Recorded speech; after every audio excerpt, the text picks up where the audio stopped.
दोस्तों, अगर आप मोबाइल सॉफ्टवेयर की लाइन में बहुत ही लंबे समय तक रहना चाहते हैं और आप चाहते हैं कि आप इस फील्ड के अंदर बहुत लंबे समय तक स्टेबल रहें, मतलब कि आप इस फील्ड के अंदर अच्छे तरीके से काम करें और आपको कोई प्रॉब्लम ना हो, आपको कोई पुलिस की प्रॉब्लम ना हो या फिर आपको कोई कस्टमर की प्रॉब्लम ना हो, तो उसके लिए कुछ रूल्स हैं। हर काम के एक रूल्स होते हैं। ठीक है। आज की इस वीडियो के अंदर हम बहुत सारे टॉपिक पे बात करेंगे, अनलॉक टूल पे, टीएफएम पे, वीवो पे। तो और मोबाइल सॉफ्टवेयर की लाइन में अगर आप काम करना चाहते हैं तो आपको क्या क्या रूल्स फॉलो करने हैं। ठीक है। ऑलरेडी वीडियोस बना चुका हूँ, लेकिन इस वीडियो की ज़्यादा डिमांड थी कि हमें भाई ईएमआई चेंज करना, या फिर सैमसंग के सेट जो फाइनेंस वाले हैं, या फिर फ्लिपकार्ट से जो हम लोग फ्लिपकार्ट वाले जो फ़ोन होते हैं ईएमआई वाले, या फिर आप जिन्हें केजी लॉक कहते हैं, नॉर्मली हो जाते हैं, सबको पता है कैसे होते हैं, लेकिन करना कैसा है। ठीक है। देखो, सबसे पहले अगर आप अपने काम के अंदर दो चीज़ का फॉलो करेंगे, हलाल और हराम, कि गलत और सही क्या होता है, तो आप समझ सकते हैं। क्योंकि अक्सर कमेंट्स देखें कि आप मुझसे बात करते हैं तो आप गलत सही मत बताओ, आप ये बताओ करना कैसे। तो भाई मैं वो काम नहीं करता हूँ। जिसके बात समझ में आती है वो ठीक है, वो वीडियो देखे। जिसके बात समझ में नहीं आती है वो वीडियो खत्म कर सकता है, कोई मसला नहीं, अनसब्सक्राइब भी कर सकता है। क्यों? क्योंकि मैं वो जो बात बता रहा हूँ वो मैं आगे तक की सोच रहा हूँ। आप जो सोच रहे हो, आप ये सोच रहे हो कि अभी पैसा आ रहा है, ठीक है, आगे की टेंशन नहीं है। कस्टमर की सेटिस्फेक्शन जरूरी है या फिर कस्टमर से लड़ झगड़ के आप उसको काम करके दे दोगे? आप इस चीज को सोचो। क्योंकि आपको कस्टमर को वापस बुलाना है अपने पास, तो उसके लिए आपको कस्टमर को सेटिस्फाई करना पड़ेगा कि उसको जो काम करके देना है उसको वो कस्टमर सेटिस्फाई होकर जा रहा है आपकी शॉप से। ठीक है। तो इस चीज को मैं कहता हूँ कि अपनी शॉप के ऊपर बाहर बाकायदा एक बोर्ड लगाओ और उसमें कस्टमर की एक इमेज बनाओ। कस्टमर से आपकी एक इमेज बनेगी कि आप इस बात को कहेंगे कि भाई हम जो मोबाइल अनलॉक करते हैं वो आप बगैर आईडी के अनलॉक नहीं करते हैं, हम ईएमआई चेंज नहीं करते, हम ऐसा काम नहीं करते हैं जो गलत काम हो। उससे कस्टमर की इमेज बनती है कि यार ये बंदा सही है, मैं इसके पास जाऊंगा, ये ओरिजिनल काम करता है। ठीक है। आप मदरबोर्ड चेंज नहीं करते, आप हार्डवेयर का काम करते हैं, तो उसमें स्पेयर पार्ट्स का भी आपको ध्यान रखना पड़ेगा कि जो स्पेयर पार्ट्स आपने निकाला है वही लगाएं, या फिर कस्टमर से परमिशन लेंगे कि ये चीज़ चेंज हुई है तो मैं ये चीज़ चेंज कर रहा हूँ, मैं इस चीज़ की पेमेंट ले रहा हूँ। मैं इस चीज़ की पेमेंट नहीं ले रहा हूँ कि मैं फोल्डर चेंज कर रहा हूँ, मैं बैटरी चेंज करके दे रहा हूँ। ठीक है।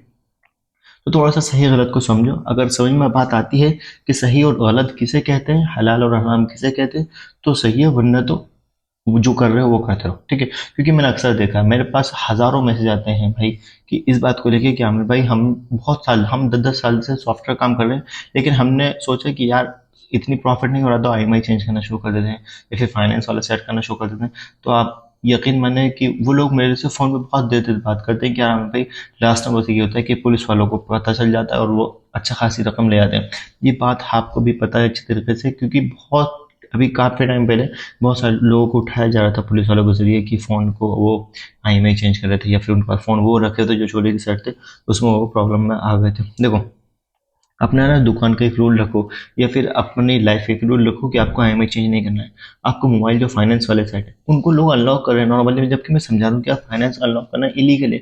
उनके पास शॉप के पास फोन आ रहा है, लेकिन बहुत सारे लोग ऐसे हैं जो मेरे को मानते हैं, जो मेरे को सोच सपोर्ट करते हैं। वो इस बात को कहते हैं कि आप फोन पर अगर हम आपसे कोई बात पूछते हैं ना, वही हम कस्टमर को बताते हैं, हम किसी और से नहीं पूछते। क्यों? क्योंकि आप सही बता रहे हो, मैं बता रहा हूँ कि आप फाइनेंस वाले मत करो, आप वापस कर दो कस्टमर को और उससे कह दो कि ईएमआई पे करो, टेंशन खत्म करो। ईएमआई पे करना, एक एग्जांपल बता रहा हूँ कि मैंने आपसे कोई चीज़ ली उधार और आपसे कहा कि मैं 1 महीने बाद दूंगा, और मैं उसके पैसे ना दूं, तो आपको कैसे कैसे लगेगा?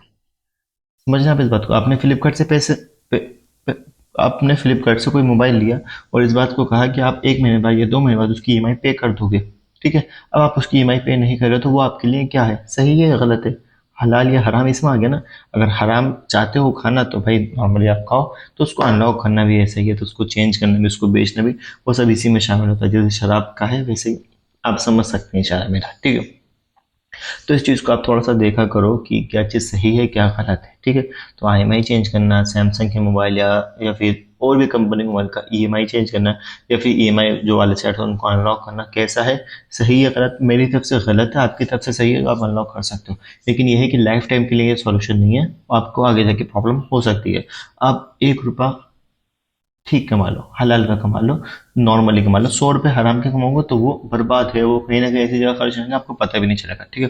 देखो, अनलॉक टूल डेली अपडेट देता है। अनलॉक टूल के ऊपर बात करते हैं। अनलॉक टूल ने भी अपडेट दिया था कि भाई सैमसंग का जो मीडिया टेक है नेटवर्क वाला फोन है, जिसमें 16 डिजिट का कोड मांगता है, तो उसको आप अनलॉक कर सकते हैं। ये कंपनी ने दे दिया। देखो, अनलॉक टूल हो गया या टीएफएम टूल हो गया। ये टीएफएम के बारे में आप जानते हैं। टीएफएम क्या कर रहा है, अभी वीवो के जो बहुत सारे ऐसे मॉडल हैं जिनकी एफआरपी नहीं हो रही है, या फिर अनलॉक नहीं हो रहे हैं, या फिर डेमो अनलॉक नहीं हो रहे हैं, तो उनके लिए ले रहा है 10 क्रेडिट। अभी कुछ दिनों पहले ले रहे 5। एग्जाम्पल, अगर 50 रुपये लग रहे थे, अब 100 रुपये लग रहे हैं। अब जब लग रहे हैं ना 100 रुपये, तो कस्टमर करवा रहा है। अगर ये 20 भी लगेगा तब भी कस्टमर करवाएगा। क्यों? क्योंकि किसी और के पास इसका सॉल्यूशन नहीं है। अगर यही सॉल्यूशन अनलॉक टूल दे देगा और देगा, कुछ टाइम बाद अनलॉक टूल इसका सॉल्यूशन दे देगा, तो ये मैं आप यकीन माने या तो टीएफएम बंद होगा या फिर जीरो कर देगा क्रेडिट। क्यों? क्योंकि अभी सॉल्यूशन आ चुका है, लोग फ्री में करवाएंगे, फिर लोग 10 क्रेडिट यूज नहीं करेंगे। अगर आप टीएफएम यूज करते हैं तो आपको बता दूं, पहले इसकी एक्टिवेशन होती है 1 ईयर या 2 ईयर की, फिर उसके बाद पर क्रेडिट का हिसाब होता है। अभी 10 क्रेडिट रखते हैं वीवो के फोन को अनलॉक करने के लिए या फिर डेमो अनलॉक करने के लिए, लेकिन इसमें मसला होता है सर्वर का। अभी जैसे रात के 2 बज रहे हैं, तो अभी मैं रिफ्रेश करता हूँ उसे, तो टीएफएम का सर्वर अभी ऑनलाइन है। रात का अक्सर देखा गया कि ऑनलाइन होता है, लेकिन पूरे दिन में अक्सर ये ऑनलाइन ऑफलाइन होता रहता है। क्रेडिट लेके रखो 10 बस, जब सेट आए तब कस्टमर का सेट पूरा कंटिन्यू करके और ड्राइवर वगैरह सेट करके रखो, ताकि एरर आए तो उसमें आपका कोई प्रॉब्लम ना आए। क्योंकि अक्सर देखा गया कि हमें भाई एरर आता है तो फिर प्रॉब्लम ये आती है कि जो वो सेट है ना, वो एरर आने पे जो क्रेडिट करता है वो रिफंड नहीं होता है। तो वो रिफंड नहीं होता है, इनकी ये प्रॉब्लम है। ये प्रॉब्लम इनको सॉल्व नहीं करेंगे, मेरे को पता चल चुका है। ये प्रॉब्लम क्यों नहीं सॉल्व करेंगे? क्योंकि इनके पास, उनको पता चल चुका है कि हमारे अलावा किसी और के पास सॉल्यूशन है ही नहीं उस टूल का।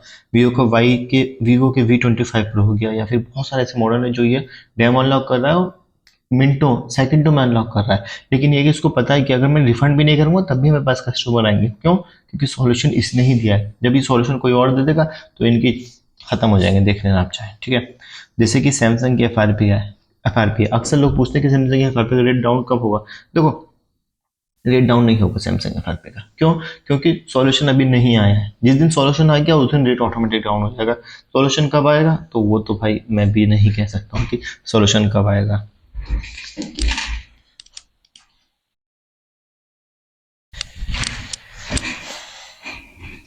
बार बार देखना पड़ रहा है कि वीडियो पॉज ना हो गई हो। क्यों? क्योंकि 2-3 बार ऐसा हो चुका है। ठीक है, तो अभी वीवो का Y12, Y15, Y17 जो सेट डेड हो रहे हैं, उनका सॉल्यूशन यही है कि आप उनको अनलॉक ही मत करो आज की डेट में। अगर अनलॉक करते हो या तो डेड होंगे या फिर आप कस्टमर को वापस देना पड़ेगा। टच पॉइंट से कनेक्ट करके अनलॉक कर सकते हो, लेकिन उसमें रिस्क है क्योंकि टच पॉइंट बहुत बारीक है। तो उसमें अगर आप हार्डवेयर की अच्छी खासी नॉलेज रखते हो तो आप अनलॉक कर सकते हो। लेकिन मसला ये है कि बहुत सारे लोग इस बात को कहते हैं कि हमें भाई टच पॉइंट से कनेक्ट करने के बाद सिस्टम से कनेक्ट करके पोर्ट बनाता है, लेकिन उसके बाद भी डेड हो रहा है। तो उसका कोई सॉल्यूशन नहीं है आज की डेट में। फ्लैशिंग से सेट ऑन हो सकता है, लेकिन अभी रिस्क मत लो। क्योंकि कस्टमर आपको अनलॉक करने के लिए दे रहा है, खोलने के लिए नहीं दे रहा है। अगर आप उसके सामने खोलने बैठ जाओगे सर तो फिर वो उल्टा पड़ जाएगा। ठीक है, जो लोग 1-2 महीने से ऑफ थे सिस्टम, मैंने अक्सर मैसेज आते हैं कि हम 1-2 महीने से काम नहीं कर रहे थे, अब वो उनके पास सेट आ रहे हैं वीवो का Y S1, तो वो डेड कर रहे हैं। तो मैं उनसे कहता हूँ कि आप अपने काम में अपडेट रहो, हर काम में अपडेट रहोगे तो फिर सॉल्यूशन है। अक्सर अगर आप चाहते हो कि आप भी नॉलेज लेते रहो अपने काम की कि क्या चीज़ किस चीज़ में अपडेट रहती है।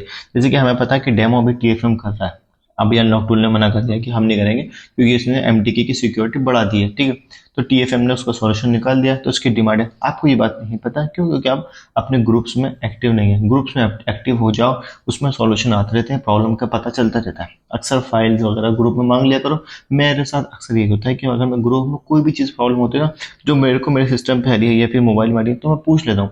क्यों? क्योंकि मेरे को लगता है अगर मेरे को नहीं पता तो किसी को तो पता होगा ही। तो आप ऐसी चीज़ पूछ लिया करो कि ये वाला मॉडल किस में होगा या नहीं होगा। डेली के 10-20 मैसेज तो इस बात को आते हैं वीवो का Y12 होगा, वीवो का S1 होगा, जबकि ऑलरेडी पता है कि ऑलरेडी ग्रुप में बात चली है कि S1, Y12, Y15, Y17, Y91 बहुत सारे ऐसे मॉडल हैं जो कि अभी नहीं हो रहे हैं, पीरियड पे स्टक हो रहे हैं या फिर डेड ही हो रहे हैं। डेड तो ज़्यादा हो रहे हैं, बेनतहा डेड हो रहे हैं। तो उनका सॉल्यूशन ये है कि अभी आप ना करो। ना की टेंशन ये है कि जो सेट होता है तो उसको करो, जो नहीं होता उसको आगे बढ़ा कि भाई हमसे नहीं हो रहा, अभी अपडेट नहीं आएगा, हमारे पास अपडेट नहीं आएगा। क्योंकि डेड होने के बाद मसले होता है कि कस्टमर फिर सेटिस्फाई नहीं हो पाता। ठीक है, उम्मीद करता हूँ आपको वीडियो पसंद आएगी। वीडियो अगली कैसी हो इसके ऊपर आप प्लीज़ मेरे को मैसेज कर दें कि आप भाई इस टॉपिक पे वीडियो बनाओ। क्योंकि अभी तो कोर्स की वो चल रही है मेरी कि एक और कोर्स आ रहा है, वो थोड़ा टाइमिंग से आएगा, तो कोशिश करता हूँ जल्दी से आ जाए। उम्मीद करता हूँ वीडियो पसंद आएगी। Thanks for watching.